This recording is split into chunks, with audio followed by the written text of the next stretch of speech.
It was a rainy afternoon when I first stumbled upon the box. I had been cleaning out my late grandmother's attic, sorting through decades of memories, when I found it tucked away in a dusty corner. The box was old, its wooden surface worn and cracked, but it was the contents that caught my attention. Dozens of letters, neatly tied with a faded ribbon.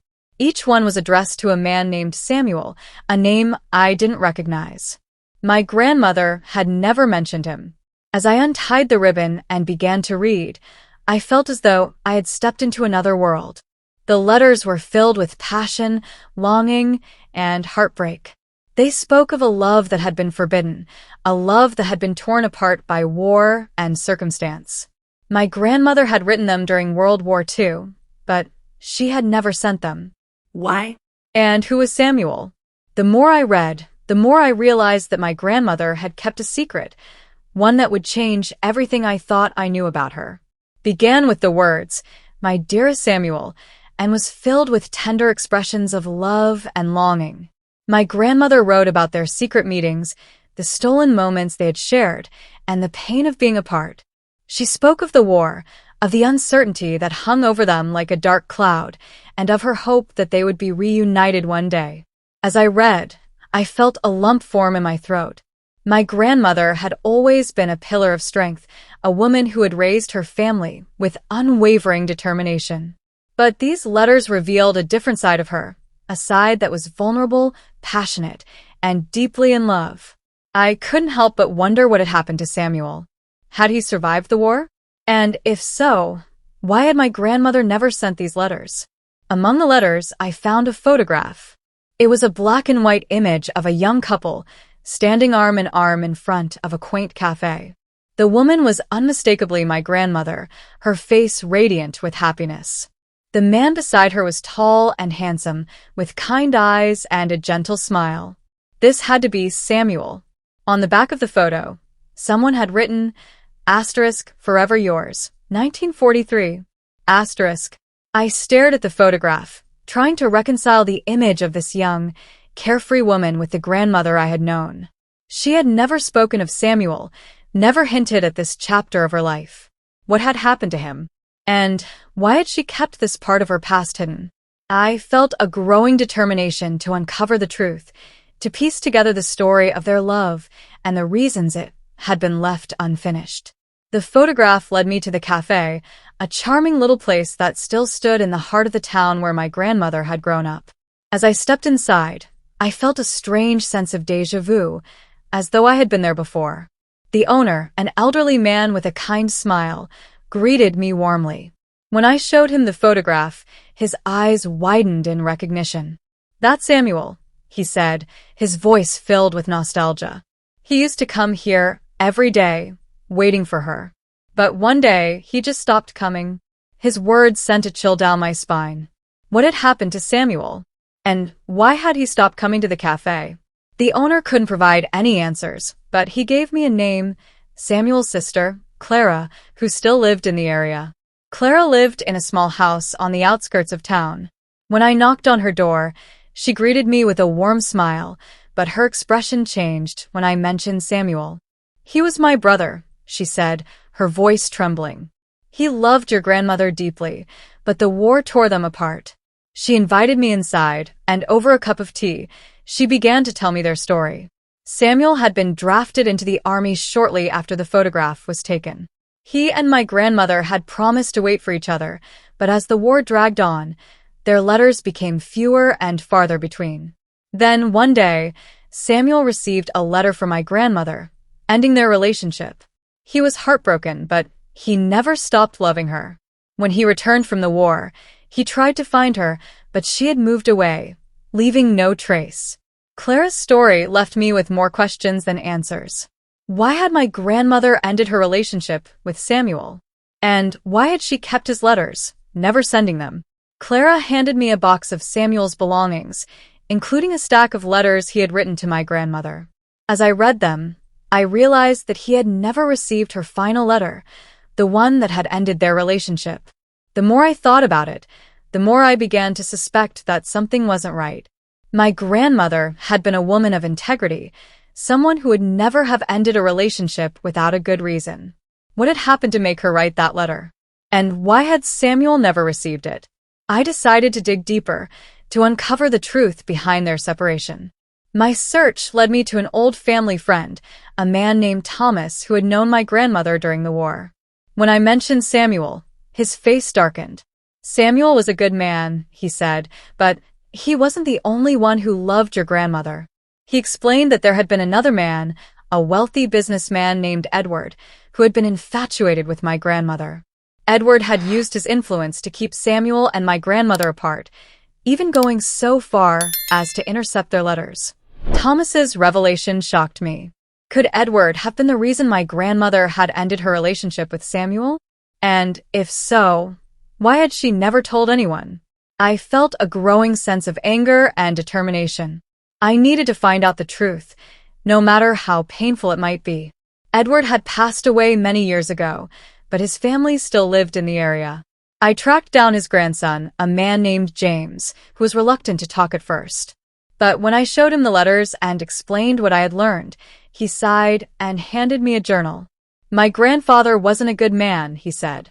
He did a lot of things he wasn't proud of. The journal was filled with entries about my grandmother and Samuel, detailing Edward's efforts to keep them apart. He had intercepted their letters, spread rumors about Samuel, and even threatened my grandmother's family. The final entry was a confession. Asterisk, I thought I was doing the right thing, but I was wrong. I destroyed something beautiful, and I can never take it back. Armed with Edward's journal, I returned to Clara's house. She listened in silence as I read the entries, her face growing paler with each word. When I finished, she sighed and said, I always suspected something like this had happened. Samuel never stopped loving your grandmother, even after he married someone else. He always wondered why she had ended things so suddenly. Her words broke my heart. Samuel had moved on, but he had never forgotten my grandmother, and she had carried the pain of their separation with her for the rest of her life. I felt a growing sense of responsibility to honor their love, to make sure their story wasn't forgotten.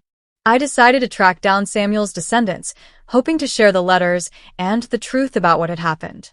After weeks of searching, I found his granddaughter, a woman named Emily. When I showed her the letters and the photograph, she was stunned. I had no idea, she said. My grandfather never talked about his past. He always seemed so sad, but we never knew why. We arranged a meeting between our families, a chance to share the story of Samuel and my grandmother's love. As we gathered in the cafe where they had once stood together, I felt a sense of closure. Their love had been torn apart by circumstance and manipulation, but it had endured, a testament to the resilience of the human heart. The meeting at the cafe was emotional, with both families sharing stories and memories of Samuel and my grandmother. Emily brought a box of Samuel's belongings, including more letters and photographs. As we sifted through them, I felt a deep connection to the past, as though I were stepping into my grandmother's shoes. Her love for Samuel had been real and profound, and it was a legacy worth preserving. We decided to create a memorial for Samuel and my grandmother, a place where their story could be shared with future generations. Emily and I worked together to compile their letters, photographs, and journals into a book, ensuring that their love would never be forgotten. It was a labor of love, a way to honor the bond they had shared and the sacrifices they had made. The memorial was unveiled on a sunny afternoon, in the park where Samuel and my grandmother had often walked together. It was a simple stone bench, engraved with their names and the words asterisk, forever yours. Asterisk, as we gathered around it, I felt a sense of peace, knowing that their love had finally been acknowledged and celebrated. Emily and I took turns reading excerpts from their letters, our voices trembling with emotion. The crowd listened in silence, moved by the story of two people who had loved each other deeply, despite the obstacles they had faced. When the ceremony ended, I sat on the bench, running my fingers over the engraving, and whispered, I hope you're together now, wherever you are. A few weeks after the memorial, I received a visit from an elderly woman named Margaret. She introduced herself as a friend of my grandmother's and handed me a letter. Your grandmother asked me to give this to you, she said. She wanted you to know the whole truth. The letter was from my grandmother, written shortly before her death. In it, she confessed that she had known about Edward's interference all along. She had ended her relationship with Samuel to protect him, fearing that Edward would harm him if she didn't. I loved him too much to risk his life, she wrote. But I never stopped loving him, not for a single day. Her words brought tears to my eyes, and I realized that her sacrifice had been an act of love, not betrayal. My grandmother's letter also contained a final message for Samuel, one she had never been able to send. My dearest Samuel, it began, if you're reading this, know that I never stopped loving you. I made the hardest decision of my life to keep you safe, but my heart has always been yours.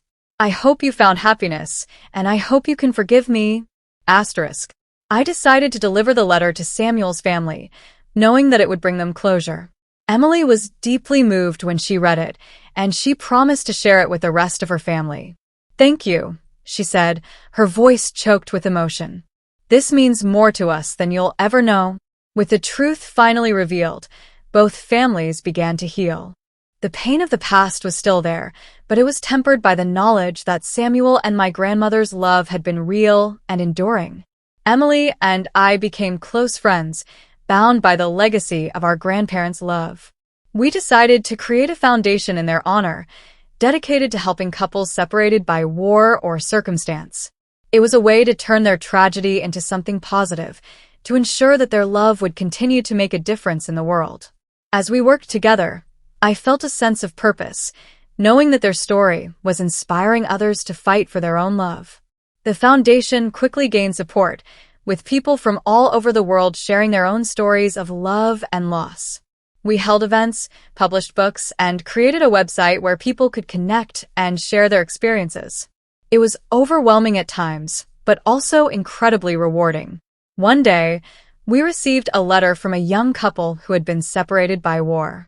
They had read Samuel and my grandmother's story and were inspired to fight for their own love. Thank you, they wrote. Your grandparents' love gave us the courage to keep going. Their words brought tears to my eyes, and I knew that we were making a difference. As the foundation grew, we decided to hold a reunion for families who had been separated by war or circumstance. It was an emotional event, with people sharing their stories and reconnecting with loved ones they had thought were lost forever. Emily and I stood on stage, sharing Samuel and my grandmother's story, and the crowd listened in silence, moved by their love. After the event, a man approached me. He introduced himself as Samuel's grandson and handed me a photograph. It was of Samuel and my grandmother, standing together in front of the cafe. I found this in my grandfather's things, he said. I thought you should have it. I thanked him, my heart swelling with emotion, and knew that their love would continue to inspire others for generations to come. The foundation continued to grow, touching the lives of countless people around the world. Emily and I traveled to different countries, sharing Samuel and my grandmother's story and helping others to reconnect with their loved ones. It was exhausting at times, but also incredibly fulfilling. One day, we received a letter from a woman who had been separated from her husband during a war. She had read Samuel and my grandmother's story and was inspired to search for him. With the foundation's help, they were reunited after years of separation. Thank you, she wrote. Your grandparents' love gave us the courage to keep going. Her words brought tears to my eyes, and I knew that their legacy would continue to make a difference. As the years passed, the foundation became a global movement, inspiring people to fight for their love and to never give up hope. Emily and I continued to work together, bound by the legacy of our grandparents' love. It was a journey filled with challenges, but also with moments of pure joy and connection.